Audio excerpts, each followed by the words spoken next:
அன்பர்களே, ஆண்டவராகிய இயேசு கிறிஸ்துவின் நாமத்தில் உங்களுக்கு மனம் நிறைந்த வாழ்த்துக்களை தெரிவித்துக் கொண்டு சத்திய வசனம் திருமறை பாட நிகழ்ச்சிக்கு உங்களை அன்போடு அழைக்கிறோம். சத்திய வசனம், இது தேவனின் வசனம். நாம் சோர்ந்து போகையில் கரம் கொடுக்கும் நம் தேவனின் வசனம், நம் தேவனின் வசனம். அப்போஸ்தலனாகிய பவுல் கொலோசையருக்கு எழுதின நிருபம் 1 அதிகாரம். 6. அந்த நம்பிக்கையை குறித்து நீங்கள் முன்னமே சத்திய வசனமாகிய சுவிசேஷத்தினாலே கேள்விப்பட்டீர்கள். அந்த சுவிசேஷம் உலகமெங்கும் பரம்பி பலன் தருகிறது போல உங்களிடத்திலும் வந்து நீங்கள் அதை கேட்டு தேவ கிருபையை சத்தியத்தின்படி அறிந்து கொண்ட நாள் முதல் அது உங்களுக்குள்ளும் பலன் தருகிறதாய் இருக்கிறது. 7. அதை எங்களுக்கு பிரியமான உடன் வேலையாளும் உங்களுக்காக கிறிஸ்துவின் உண்மையான ஊழியக்காரனுமாயிருக்கிற எப்பாப்பிராவினிடத்தில் நீங்கள் கற்றறிந்திருக்கிறீர்கள். இயேசு கிறிஸ்துவின் இனிய நாமத்தில் சத்திய வசனம் நேயர்களுக்கு என் அன்பின் வாழ்த்துக்கள். இந்த நாளிலும் நாம் கொலோசையர் நிருபத்திற்கு பவுல் சுவிசேஷத்தின் மேன்மையை குறித்து எழுதின காரியங்களை தியானிக்க இருக்கிறோம். சுவிசேஷம்ன்ற வார்த்தை it is very familiar to us, நமக்கு நன்கு தெரிந்த ஒரு வார்த்தை. ஒவ்வொரு வருடமும் சுவிசேஷ கூட்டங்கள் என்று அறிவிக்கப்படுகிறது. ஒவ்வொரு திருச்சபையிலும் சுவிசேஷ வாரங்கள் என்று கொண்டாடப்படுகிறது. ஆகவே நம்ம எல்லாருக்கும் சுவிசேஷம் என்றால் என்ன என்று தெரியும். சுவிசேஷம் எப்படி சொல்ல வேண்டும் என்பதும் நமக்கு தெரியும். ஆனால் கொலோசையர் சபையானது புறஜாதிகளில் இருந்து வந்தவர்கள். அவர்களுக்கு சுவிசேஷம் என்றால் என்ன என்று தெரியாது. அவர்களுக்கு பவுல் அப்போஸ்தலன் சுவிசேஷத்தை பற்றி சொல்லும்படியாக இந்த 6, 7 வசனங்களை சொல்லுகிறான். நான் வாசிக்கிறேன். அந்த நம்பிக்கையை குறித்து நீங்கள் முன்னமே சத்திய வசனமாகிய சுவிசேஷத்தினாலே கேள்விப்பட்டீர்கள். அந்த சுவிசேஷம் உலகமெங்கும் பரம்பி பலன் தருகிறது போல உங்களிடத்திலும் வந்து நீங்கள் அதை கேட்டு தேவ கிருபையை சத்தியத்தின்படி அறிந்து கொண்ட நாள் முதல் அது உங்களுக்குள்ளும் பலன் தருகிறதாய் இருக்கிறது.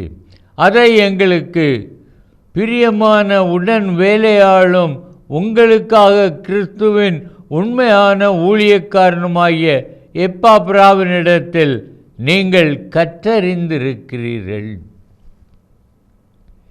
கொலோசையர் நிருபத்திற்கு சுவிசேஷத்தை சுமந்து சென்றவன் இந்த எப்பாப்பிரா.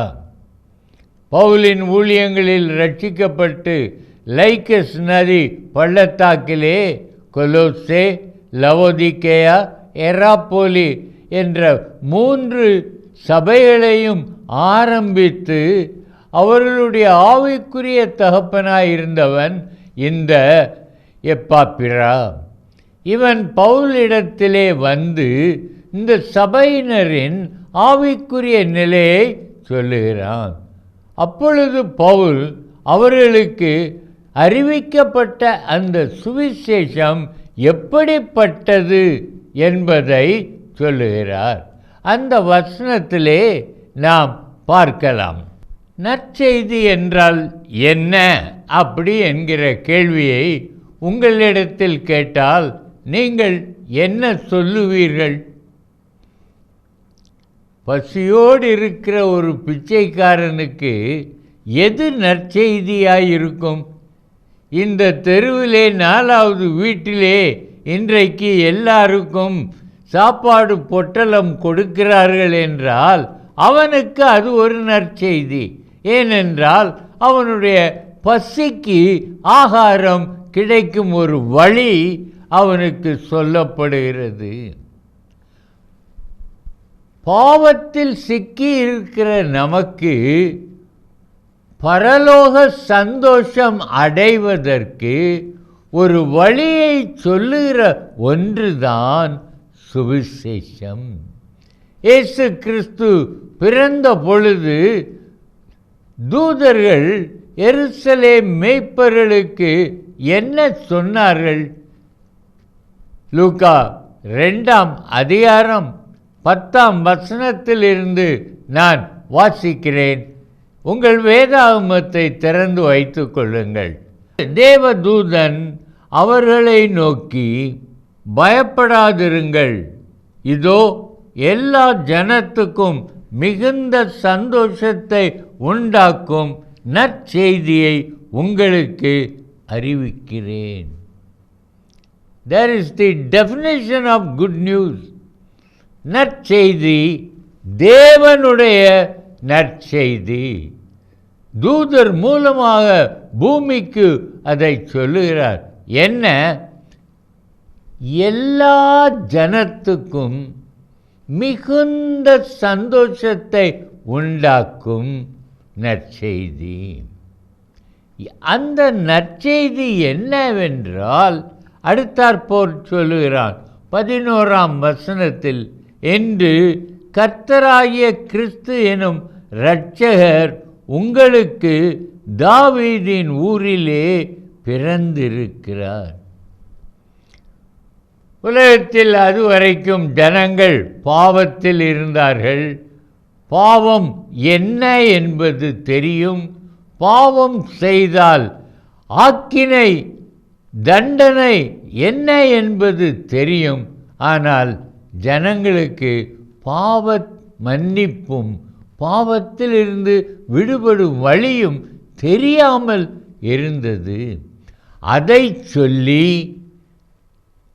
இருளில் இருந்த இந்த ஜனங்களை வெளிச்சத்திற்கு கொண்டு வந்து பரலோகத்திற்கு நேராய் நடத்துவதற்கு தான் இயேசு கிறிஸ்து எனும் இரட்சகர் பிறந்தார். உனக்கு ஒரு இரட்சகர் இருக்கிறார் என்பதுதான் நற்செய்தி. பாவம் செய்துவிட்டு அதை மறைக்க முயன்று முடியாமல் தவித்து அவமானப்பட்டு கொண்டிருக்கிற சகோதரனே, உனக்கு ஒரு நற்செய்தி உண்டென்றால் உன் பாவத்தை மன்னித்து அவமானத்தை துடைத்து உன்னை ஒரு புது சிருஷ்டியாக மாற்றக்கூடிய இரட்சகராகிய இயேசு கிறிஸ்து உனக்காக பூமியிலே பிறந்திருக்கிறார் என்பதுதான் நற்செய்தி. இந்த நற்செய்தியை தான் பவுல் கொலோசேயருக்கு சொன்னான். எப்பாப்ரா அதை சொல்லும் பொழுது அவனிடத்தில் சந்தேகங்களை கேட்டு அவர்கள் நற்செய்தியை அறிந்து கொண்டார்கள். அவருடைய நற்செய்தி என்ன என்றால், இயேசு கிறிஸ்து எனக்காக பிறந்திருக்கிறார். சகோதரனே, சகோதரியே,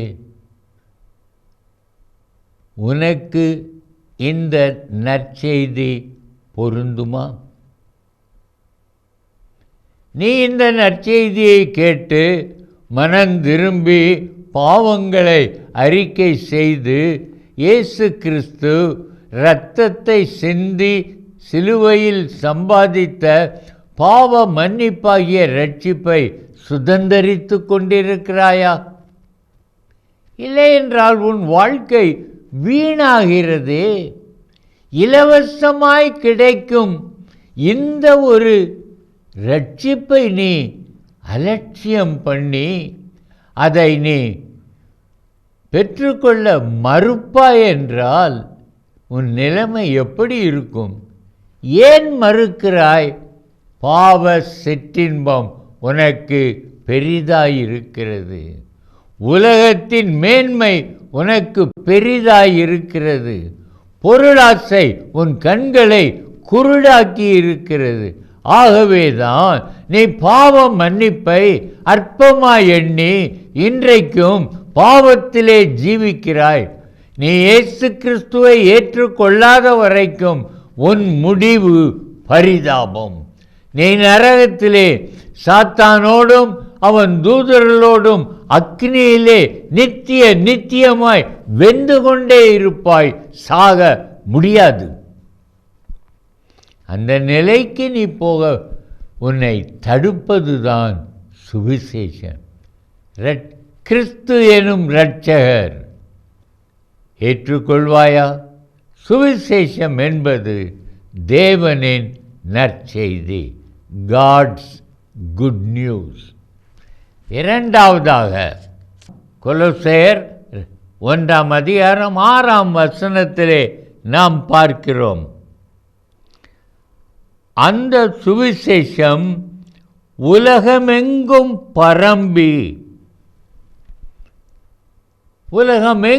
பரவுகிறது. Gospel spreads. சுவிசேஷம் பரவுகிறது. நீ சுவிசேஷத்தை ஏற்காவிட்டாலும், நீ இன்னும் இயேசுவை அறியாத ஒருவனுக்கு சுவிசேஷம் சொல்லாவிட்டாலும், இந்த சுவிசேஷம் உலகத்தின் கடையாந்தரம் வரைக்கும் செல்லுகிறது. அதுவும் இந்த எலக்ட்ரானிக் கேட்ஜெட்ஸ் வந்ததற்கு அப்புறம் அதிகமாக பரவுகிறது. உன்னுடைய செல்போனிலே சுவிசேஷம் வருகிறது, ஜெபம் வருகிறது, வசனம் வருகிறது, அதற்குரிய ஒரு தியானம் வருகிறது. இவ்வளவையும் நீ அலட்சியம் பண்ணித்தானே பாவ வாழ்க்கை வாழ்ந்து கொண்டிருக்கிறாய். சகோதரனே, உன் முடிவை யோசித்து பார். உன் வாழ்க்கையின் முடிவில் நீ எப்படி இருப்பாய், எங்கே இருப்பாய் என்பதை சற்று யோசித்து உன் வாழ்க்கையை மாற்று. நோக்கம் இல்லாமல் இன்றைய தினத்தை நான் அனுபவிப்பேன், குடிப்போம், புசிப்போம், நாளைக்கு சாவோம் என்ற ஒரு தத்துவத்தில் வாழ்கிறாயோ? அதற்கு பின்னதாக உள்ள வேதனை தெரியுமா? சாவுக்கு பின்னால் உள்ள மனவேதனை. ஐயோ, நான் கேளாமற் போனேனே, கொஞ்சம் கேட்டிருந்தால் இந்த வேதனைக்கு தப்பி இருப்பேனே, ஐயோ ஐயோ என்று நீ படுகிற வேதனை உன்னை வாட்டி வதைக்கும். இந்த சுவிசேஷம் இன்றைக்கு பரவுகிறது. வானொலி மூலம், டிவி மூலம், மிஷனரி சங்கங்கள் மூலம், சபைகள் மூலம் எல்லாம் சுவிசேஷம் பரவுகிறது. திருச்சபைகள் தங்களை சுற்றியுள்ள மக்களுக்கு சுவிசேஷம் சொல்லுகின்றனர். மிஷனரி சங்கங்கள் ஆதிவாசிகள், மலைவாசிகள், தேவனை அறியாத மக்களுக்கு சுவிசேஷத்தை சொல்லுகிறார்கள். சகோதரனே, அதில் உம்முடைய பங்கு உண்டா? இப்போ என் வானொலி யார் கேட்கிறார்கள் என்று அநேகர் வானொலி ஊழியங்களை தாங்குவதில்லை. இந்த சத்தியவசனம் வானொலி ஊழியங்கள் இன்றைக்கும் நடக்கிறது. சத்தியவசனம் ஊழியங்கள் வானொலியில் தான் ஆரம்பித்தன. இன்றைக்கு டிவியிலும் வருகிறது. ஆனால் அதற்கு முன்னதாக வானொலியில் வந்தது, இன்றைக்கும் வருகிறது. நீங்கள் கேட்கலாம், ஏன் ஐயா இந்த வானொலியை யார் கேட்கிறார்கள் என்று. மலைகளிலே வாழுகிற 15,000 பேர் தினமும் இந்த சுவிசேஷத்தை வானொலி மூலம் கேட்கிறார்கள். சகோதரனே, இது உமக்கு சந்தோஷமா? அப்படியானால் இந்த சுவிசேஷம் தேவனுடைய சுவிசேஷம், அது உலகமெங்கும் பரவ நான் ஏதாகிலும் செய்வேன் என்ற ஒரு உந்துதல் உம்முடைய மனதிற்குள் வருகிறதா? அப்படி வந்தால் என்ன செய்வீர்? கண்டிப்பாக நேர் ட்ராக்ஸ் எதையாவது வாங்கி பஸ் ஸ்டாண்டிலோ அல்லது ரயில்வே ஸ்டேஷன்லையோ உள்ளவர்களுக்கு கொடுப்பீர். உங்கள் எப்பொழுதும் பக்கத்திலே வைத்திருப்பீர்கள். ஒரு நாளிலே நான் பஸ்ஸில் ஏறி பக்கத்தில் உள்ள ஊருக்கு போகும் பொழுது என் பக்கத்தில் ஒரு கிராம மனிதன் உட்கார்ந்தான். இயேசு சொன்னார், இவங்கிட்ட சுவிசேஷன் சொல்லுன்னு. எனக்கு கொஞ்சம் சந்தேகம்தான். ஆனாலும் அவனிடத்தில் இயேசுவை உனக்கு தெரியுமா என்று கேட்டேன். இல்லையா, எனக்கு தெரியாது என்றான். அப்படியானால் நான் சொல்லுகிறேன்னு சொல்லி, இயேசு கிறிஸ்து பூமியிலே இருக்கிற மனிதர்கள்லாம் கெட்டவங்களாக போயிட்டாங்க, அவங்கள மோட்சத்திற்கு வர்றதுக்கு வழி இல்லாமல் பிசாசு இருட்டுக்குள்ளே வச்சிருக்கிறான். ஆனால் இயேசு கிறிஸ்து பிறந்து அவர் இந்த பாவத்திற்கான கிரயத்தை தன்மேல் ஏற்று சிலுவையில் மரித்து இரத்தம் சிந்தினார். அந்த இரத்தத்தினால் உம்முடைய பாவங்கள் மன்னிக்கப்படக்கூடும். நீங்கள் அந்த பாவத்தை அறிக்கை செய்து விட்டு விடுங்கள், அப்பொழுது உங்கள் வாழ்க்கை மாறும் என்றேன். அதற்குள் அவர் இறங்க வேண்டிய இடம் வந்து ஐயா நன்றி என்று சொல்லிவிட்டு போய்விட்டார். ஆனால் எனக்குள் ஒரு பெரிய திருப்தி, ஒரு மனிதனுக்கு சுவிசேஷத்தை சொல்லி. இந்த சந்தோஷத்தை நீங்கள் என்றைக்காவது அனுபவித்திருக்கிறீர்களா? அதை போன்ற சந்தோஷம் ஒன்றுமே கிடையாது. ஒருத்தனுக்கு சுவிசேஷம் சொல்லி அவன் ஏற்றுக்கொண்டால், நீங்கள் ஒருத்தருக்கு ட்ராக்ஸ் கொடுக்குறீங்க, அவர் அதை வாசித்து நல்லா இருக்குதுன்னு சொல்லி பாக்கெட்டில் மடித்து வச்சாருன்னா உங்களுக்கு சந்தோஷமாக இருக்கும். அந்த ட்ராக்ஸை பார்த்தோன்னே ஓ கிறிஸ்தவ மத பிரச்சாரமானு சுருட்டி எரிஞ்சால் உங்களுக்கு வேதனை தான் இருக்கும். ஆனால் உங்களை அவன் சுருட்டி எரியலை, இயேசுவை தான் சுருட்டி எரிகிறார். ஆகையால் சுவிசேஷம் பரவுவதற்கு நாம் எப்படி ஆகிலும் உதவ வேண்டும். மூன்றாவதாக என்ன என்று பார்ப்போம் என்றால், இந்த சுவிசேஷம் சத்தியம். அதைத்தான் பவுல் சொல்லுகிறான் 6ஆம் வசனத்திலே, நீங்கள் தேவ கிருபையை சத்தியத்தின்படி அறிந்து கொண்ட நாள் முதல் அது சுவிசேஷம் உங்களுக்கும் பலன் தருகிறது. ஆக சத்தியம், சுவிசேஷம் என்பது உண்மை. யாரும் கதை கட்டி இயேசுவுக்கு புகழ் உண்டாகுன்னா அப்படி இப்படின்னு கதை கட்டுறதே இல்லை.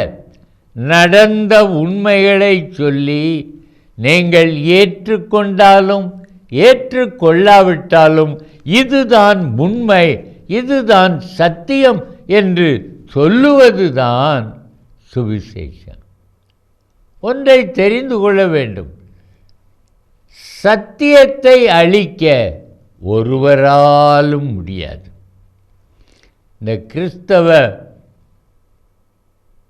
மதத்தை வேரோடு அறுத்துவிட வேண்டும் என்று பல தேசங்கள் அவை முயன்றன. அந்த தலைவர்கள்தான் செத்தார்களே ஒழிய சுவிசேஷம் சாகவில்லை. பீட்டில்ஸ் என்று ஒரு இசைக்குழுவினர் இருந்தார்கள். அவர்கள் சொன்னார்கள், கிறிஸ்தவம் ஒன்றுக்கும் உதவாதது, கிறிஸ்து பரவாயில்லை, ஆனால் அவரை விட நாங்கள் அதிக புகழ் பெற்றவர்கள் என்று ஜான் லேனக்ஸ் என்றவன் சொன்னான். அடுத்த வருடமே அவன் இறந்தான். பீட்டில்ஸ் துண்டு துண்டாகி அவர்கள் மறைந்தே போனார்கள். எவ்வளவோ பயங்கரமானது! இயேசு இல்லை, சத்தியமும் இல்லை என்று சொன்னவர்கள் போய்விட்டார்கள்.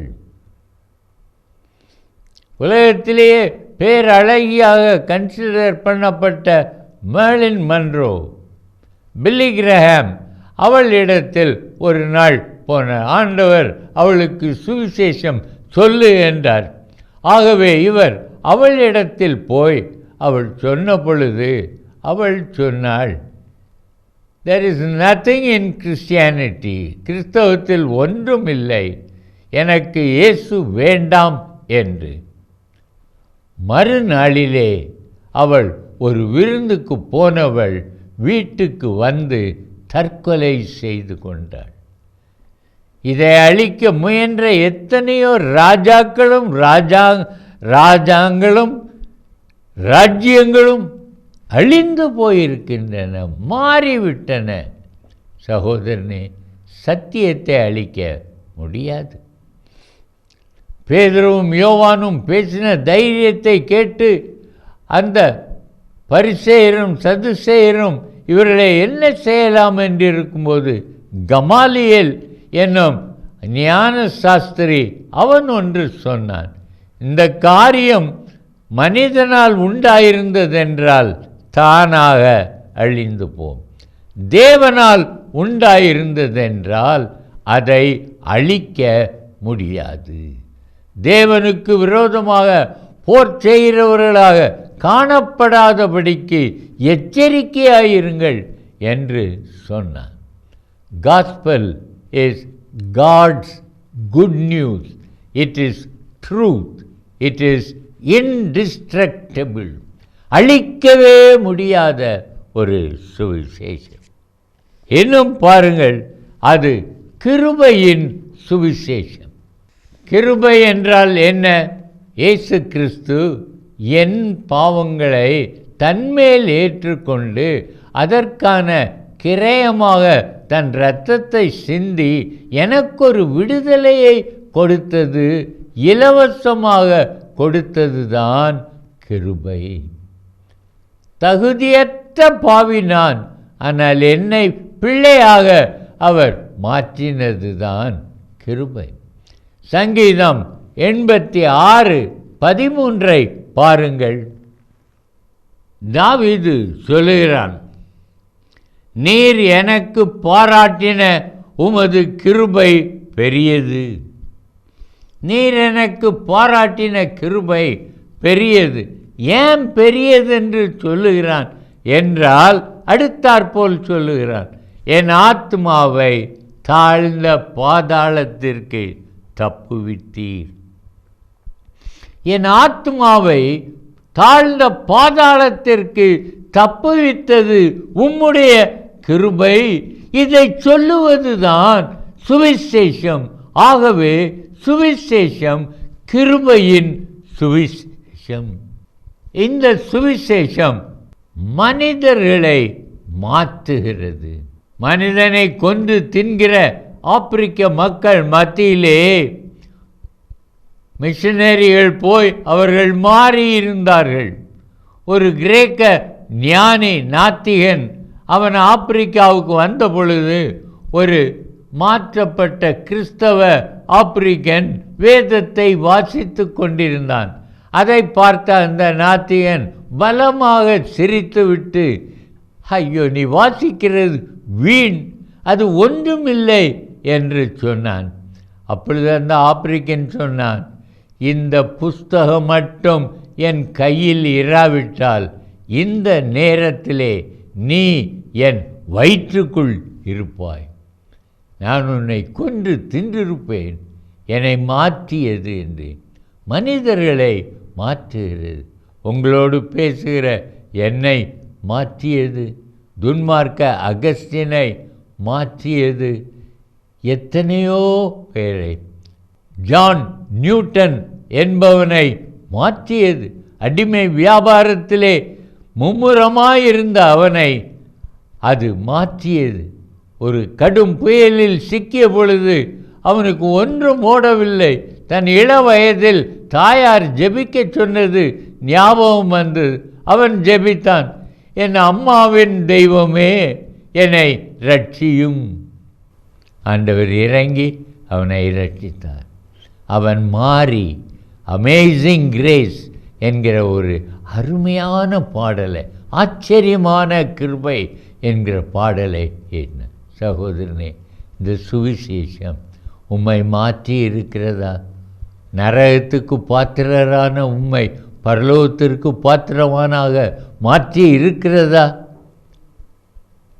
இல்லை என்றால் என்னோடு ஜெபியும். அன்பின் தகப்பனே, உம்முடைய சுவிசேஷம் வல்லமை உள்ளது. அது ஜனங்களை மாற்றுகிறது. ஆண்டவரே, என்னை மாற்றும். நான் சுவிசேஷத்திற்கு என்னை ஒப்புக் கொடுக்கிறேன். என்னை மாற்றும். அது பரவுவதற்கு நான் உதவுவேன். யாராவது ஒருவரோடு ஒரு நாளிலே எப்படியாகிலும் இயேசுவை பற்றி சொல்லுவேன்னு ஒரு தீர்மானம் எடுத்து அதை நிறைவேற்றும். பரலோகம் சந்தோஷப்படும். இயேசு நாமத்தில் பிதாவே, ஆமென்.